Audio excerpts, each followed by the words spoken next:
말하지 못했지만 제가 서러워서 더 이상은 마음속에 못 담아둘 것 같아 제 사연 한번 말해봅니다. 진짜 제 인생에 이런 일이 생길 줄이야. 어디 생각이나 했겠어요? 검은 머리 짐승이 무섭다는 걸 깨닫게 되었죠. 우선 저는 이혼녀입니다. 남편이 유책 배우자이고 정말 있는 정신 없는 정신에 혼이 쏙 빠지게 울며 불며 고된 시간 끝에 이혼을 했어요. 이때까지 워낙 힘들고 마음고생도 많이 해서 그런가 이혼하고 나서도 마냥 후련하고 기쁘지만은 않더군요. 분이 차올라요. 네, 맞아요. 저는 남편의 바람으로 이혼했어요. 아니, 정확히 말하면 제 쪽이 상간녀일 수도 있겠네요. 그쪽 입장에서는요. 처음부터 다시 돌아가서 기억을 더듬어서 사연을 말해보도록 할게요. 저는 영수학원에서 영어 강사로 일하고 있었습니다.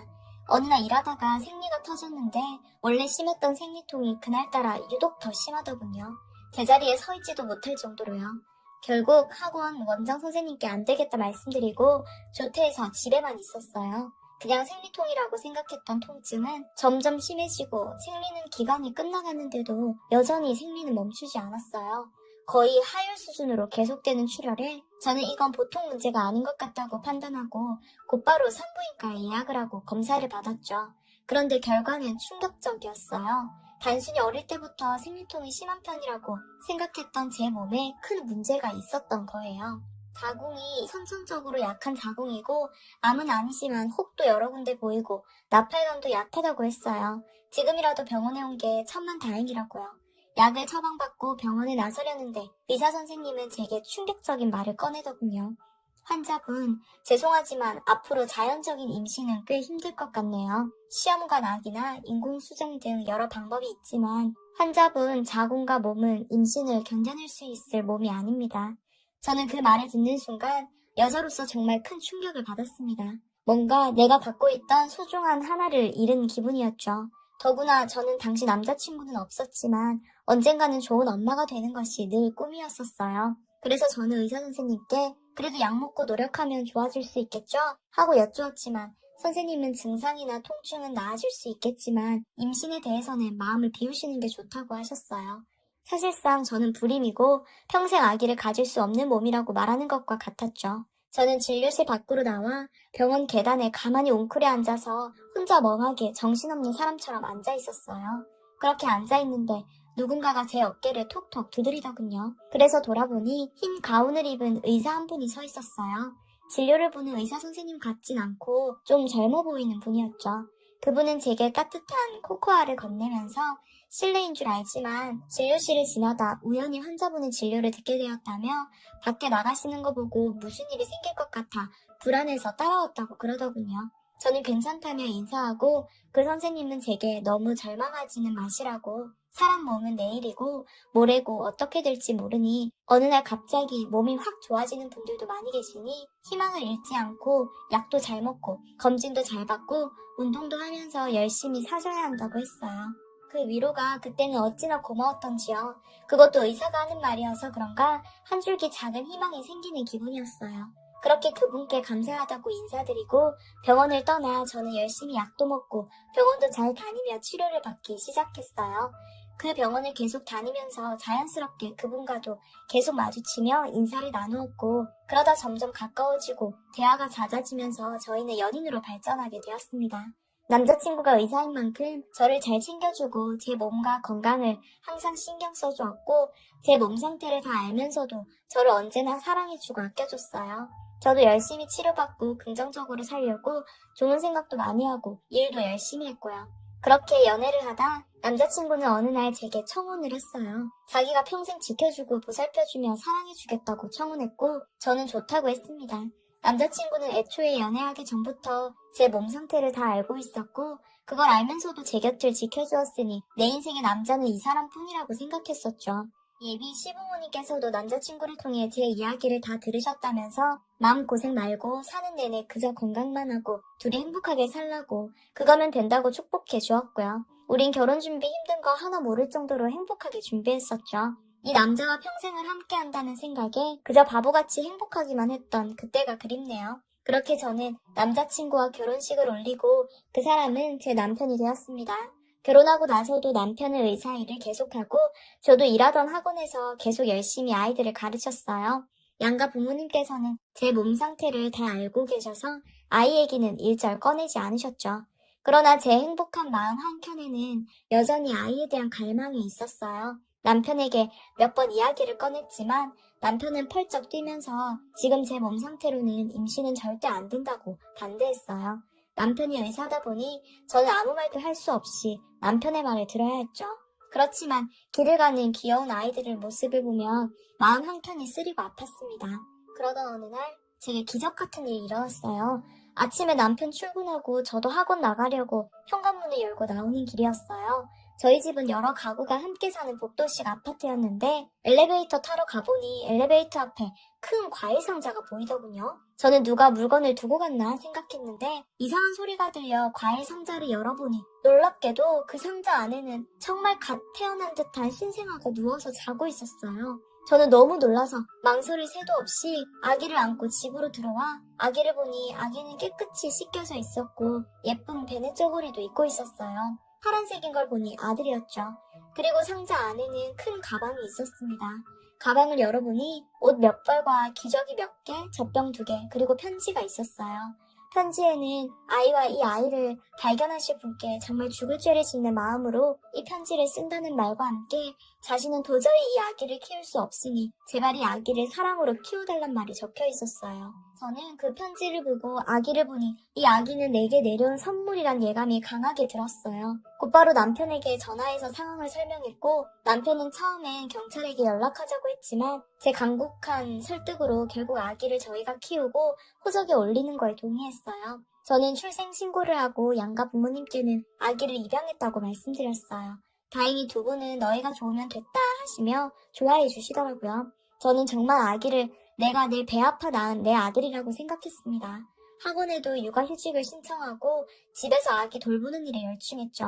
아기는 정말 너무너무 예뻤어요. 울고 웃고 재롱 피우는 모습을 보면 그간의 마음고생이 씻기는 기분이었어요. 남편도 아기를 정말 예뻐했고 저녁에 일찍 퇴근한 남편과 함께 아기를 돌보면서 아기 재롱 보는 게 저희 삶의 가장 큰 기쁨이 되었죠. 양가 부모님도 손주라고 하시며 정말 아기를 예뻐해 주셨고요. 출생신고할 때 이름도 제가 직접 지어서 신고했어요. 고심해서 사전 뒤져가며 의미있고 예쁜 이름 지어주려고 했었죠. 물론 밤새 아기 신경 쓰고 돌보고 내 시간을 다 투자해서 온 신경을 집중해야 하는 게 육아인지라 몸은 피곤했습니다. 그렇지만 아기가 씩 웃는 걸 보면 피곤한 게 전부 싹 녹아내리는 기분이었죠. 지인들도 초대해서 내 아들이라고 자랑했고 저 마음고생하는 거 안타까워했던 친구들도 어쩌다 이런 예쁜 아들 낳았냐 하면서 함께 기뻐해주고 아기 옷도 사다주고 선물도 사다주면서 같이 좋아했습니다. 그렇게 아기는 다행히 건강하게 무럭무럭 자랐고 직접 저희의 유전자를 준 게 아닌지라 바로 병원에 가서 검사도 하고 예방접종도 시키고 했는데 다행히 아주 건강하게 개월수 맞춰서 기고 짖고 일어서고 걸음마하고 이도나고 이유식도 잘 먹고 잘 자라주었죠. 우리 아들이 처음으로 제게 엄마라고 불렀던 그 순간이 제 인생 최고의 순간 중에 하나였고 아들이 웃는 모습을 보면 3일 굶어도 배가 고프지 않을 만큼 배불렀어요. 그렇게 우리 아들과 저 그리고 남편 이렇게 우리 세 식구는 영원히 행복하게 살 수 있을 줄 알았네요. 바로 그날이 오기 전까지는요. 우리 아이가 7살이 되던 해였어요. 유치원을 졸업하고 초등학교 입학을 앞둔 무렵이었죠. 학교 예비 소집일인데 아이가 미리 사둔 책가방 메고 가겠다고 얼른 학교에 가고 싶다고 들떠있는 아이를 데리고 예비 소집에 다녀오는 길에 제가 사는 아파트 1층에서 한 여자를 마주쳤어요. 처음 보는 여자라 그냥 가만히 지나치려는데 그 여자는 저를 보고 아무 말 없다가 제 손을 잡은 아들을 보더니 갑자기 눈물을 글썽거리면서 엄마야 이리 와봐 내가 너 엄마야 하더군요. 저는 너무 놀라 우리 아들 손을 꼭 잡았고 아이도 낯선 사람이 무서웠는지 제 손을 잡고 제 뒤에 숨어버렸습니다. 제가 누구신데 이러세요? 하고 물었더니 그 여자는 제게 다가와 눈물 맺힌 눈으로 저를 노려보며 말하대요. 자기가 7년 전에 여기에 아이를 두고 간 여자래요. 저는 충격을 받았지만 우리 아이가 겁먹을 걸 생각해서 일단 집으로 들어오시라 했어요.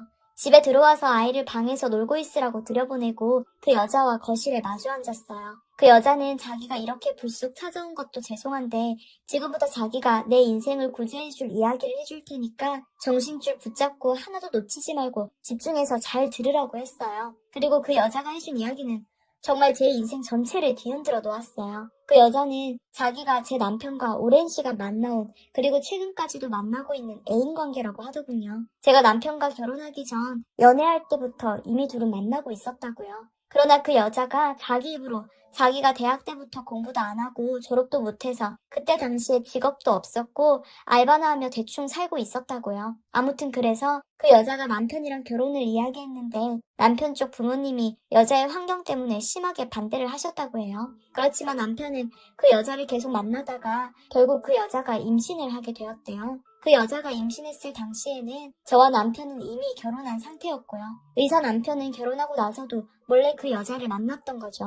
그리고 남편은 그 여자에게 충격적인 제안을 하나 했대요. 그 여자 보고 나중에 아기를 낳아서 우리 집 문 앞에 갖다 버려두면 내 와이프가 발견할 거고, 와이프는 아기에 목매는 사람이라 와이프는 버려진 아기를 보면 당연히 자기가 입양하겠다고 할 거고, 그럼 너는 돈 한 푼 안 들이고 아기를 키울 수 있고 나도 우리 아기 평생 키울 수 있고 둘 다 좋은 게 좋잖아? 나중에 애 초등학교 들어갈 때 되면 내가 어떻게든 꼬투리 잡아 갈라설 거고 양육권도 따올 테니, 그러니까 그 사이에 너는 지금 생활 청산하고 제대로 된 직업 잡아놔. 8년이면 시간 충분하잖아? 유머 하나 고용했다고 생각하고 와이프 출근 시간 10분 전에 엘리베이터 앞에 애 갖다 놔. 제가 너무나 사랑하고 의지했던 남편이 저런 말들을 했다는 게 도무지 믿어지지가 않아서 한동안 멍하니 듣기만 했어요. 그것보다 더 충격적이었던 사실은 이 모든 일이 제가 결혼하기 전부터, 연애할 때부터 다 저를 철저히 속이고 계획되었고 이루어진 일이라는 거죠. 그런데 아이러니하게도 제 머릿속에 든 생각은 절대로 제 아들을 뺏길 수는 없다는 거였어요. 남편의 배신으로 제 손에 온 아들인 걸 알면서도 전 8년이라는 시간 동안 제 손으로 먹이고 입히고 재워서 키운 제 아들을 절대 놓을 수 없었죠. 솔직히 어린아이가 잘못 있는 게 아니잖아요. 따지고 보면 저만큼, 아니 어쩌면 가장 큰 피해자는 우리 아이잖아요. 저는 그 여자에게 말했어요. 내가 8년이라는 시간 동안 내 시간, 내 돈, 내 마음 전부 다 바쳐 키웠어요. 당신이 뭔데 이제 와서 낳았다는 이유만으로 데려가려고 해요? 나중에 법정에 가서 그 얘기 그대로 해봐요. 내가 내 애 낳았는데 유부남인 남자가 애를 키울 수가 없다고 해서 이런 방법으로 애를 버렸고 이제 찾아가고 싶다고 얘기해봐요. 어디 사람들이 그쪽 편 들어주면서 나한테 애 보내라고 할 것 같아요? 나는 절대 내 아들 못 보내요. 저는 분노를 가득 담아 말했습니다. 그러자 그 여자는 한숨을 한번 푹 쉬더니 말을 하더군요. 자기도 안다고요. 자기가 어릴 때는 몰랐는데 지금 일자리를 겨우 얻어 돈 벌고 살아보니까 그때 자기가 얼마나 철없는 여자였는지 깨달았대요. 그리고 저한테 정말 뼈저리게 미안하고 고맙고 자기가 아이 친권 주장할 자격 없다는 것도 잘 알고 있대요. 그래서 자기가 여기 온 이유는 그게 아니라고 했어요. 저를 도우러 왔다고 했죠. 저는 무슨 말이냐 물었더니 그 여자는 나머지 이야기를 해주었어요. 남편에 관한 이야기였죠. 그 여자는 아이가 7살이 되고 어느 정도 직업적 안정을 갖게 되자 약속했던 대로 처와 이혼하고 자기와 결혼해 아이를 키우자고 요구했어요. 그러다 남편은 그 여자에게 이렇게 말했다고 하네요. 자기는 8년 동안 아이를 키우는 동안 아내, 즉 저에게 점점 더 큰 사랑을 느끼게 되었고 이제는 이 여자가 내 인생의 유일한 하나뿐인 여자라고 생각한다고요. 내 아내는 아이를 사랑으로 현명하게 키운 좋은 엄마이고 앞으로도 아이를 훌륭한 사람으로 키워줄 사람이라고요. 그래서 미안하지만 자기와의 이 관계를 그만 끝내자고 말했다고 하네요. 아이는 남편과 제가 잘 키워서 좋은 사람으로 잘 키울 테니 너는 걱정 말고 네 인생 잘 살라고요. 그 말에 그 여자는 남편에게 배신감을 느끼고 제게 찾아오게 된 것이죠. 한마디로 복수였죠. 저는 그 이야기를 들었다고 해서 남편에게 감동받거나 그 여자를 향한 분노와 중후심도 사라진 건 아니었죠. 그러나 객관적으로 봐서 그 여자에게 가장 쓰레기는 제 남편이었죠. 저는 그 여자에게 말했어요. 그쪽은 지금 제 남편에게 화가 나서 미치겠지만 일단 시부모님께 알리고 저는 남편이랑 이혼 소장 접수하는 게 먼저니까 아이 얘기는 나중에 하자고요. 그러자 그 여자는 순순히 고개를 끄덕이더군요. 그리고 눈물을 흘리며 제게 말했어요. 정말 죄송하고 또 죄송하다고요. 자기가 얼마나 큰 죄를 지었는지 알고 있다며 자기 아이를 친모도 아니면서 사랑으로 잘 키워줘서 이 은혜는 죽었다 깨나도 갚지 못할 은혜라고 말하며 그저 울더군요. 순간 같은 여자로서 남자 하나 잘못 만나서 이게 뭔 죄인가 싶었어요. 저는 그 여자를 돌려보내고 그날 저녁 저는 시댁으로 갔습니다. 우리 아이는 친정에 맡기고요.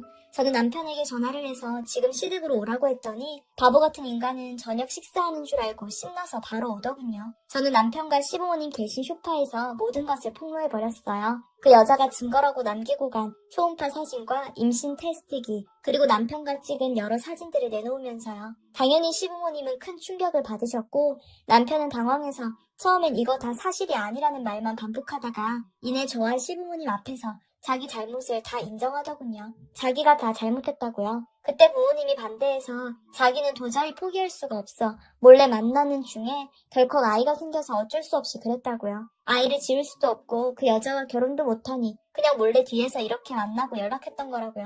저는 남편에게 당신은 연애 때부터 결혼까지 쭉 나를 속이고 바람을 핀 거였고 그 상간녀 아이까지 내가 키우게 하면서 내 마음 가지고 놀며 키우게 했으니 그런 남자랑은 더 이상은 같이 못 산다고 지금 당장 이혼하자고 하니 남편은 주저앉아 눈물만 흘리더라고요. 자기가 모든 걸 잘못했지만 이제는 정말 저만 바라보며 사랑하고 평생 저랑 같이 살고 싶다고요. 그러자 시어머님은 김치 냉장고에서 김치 한 포기를 손으로 짚더니 주저앉아있는 남편 얼굴에 김치를 던졌어요. 퍽 소리 나며 얼굴에 김치가 다 묻어있는 남편을 보니 조금 가엾긴 했어요.